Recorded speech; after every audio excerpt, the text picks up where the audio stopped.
जय हिंद साथियों, आज 13 जून है और जानते हैं 13 जून का इतिहास।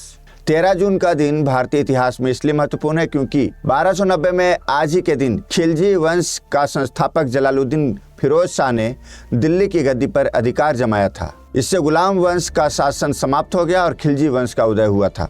जलालुद्दीन फिरोज शाह ने गुलाम वंश के अंतिम शासक शमसुद्दीन क्यूमर्स की हत्या के बाद गद्दी पर बैठा था। जलालुद्दीन फिरोज शाह खिलजी वंश का पहला शासक था।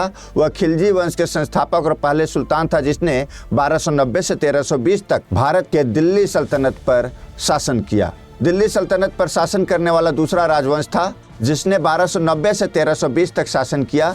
इसकी स्थापना जलालुद्दीन फिरोज शाह खिलजी ने की थी, जो पहले दिल्ली सल्तनत में एक महत्वपूर्ण सैन्य कमांडर था। खिलजी वंश ने गुलाम वंश के बाद दिल्ली सल्तनत पर शासन किया और 30 वर्षों तक सत्ता में रहा। अलाउद्दीन खिलजी ने 1296 से 1316 तक शासन किया और उसने दिल्ली सल्तनत के विस्तार में महत्वपूर्ण भूमिका निभाई। उसने दक्षिणी भारत पर विजय प्राप्त किया और बाजार की कीमतों को नियंत्रित करने और मजबूत सेना बनाने और राजस्व प्रणाली में सुधार जैसे महत्वपूर्ण कार्य किए। अलाउद्दीन खिलजी ने देवगिरी, जो कि यादवों की राजधानी थी, पर आक्रमण किया और उसे जीता, जो दक्कन क्षेत्र में दिल्ली सल्तनत के प्रवेश का द्वार बना। उसने गुजरात, रणथंभौर, चित्तौड़, मालवा, सिवाना और जालोर के राज्यों को पर भी विजय प्राप्त किए। अलाउद्दीन के गुलाम जनरल मलिक काफूर ने दक्षिण भारत में कई अभियानों का नेतृत्व किया, जिसने देवगिरी, वारंगल, द्वार समुद्र ये सब शामिल थे। खिलजी वंश को तुगलक वंश ने समाप्त कर दिया जब गियासुद्दीन तुगलक ने 1320 में दिल्ली पर कब्जा किया।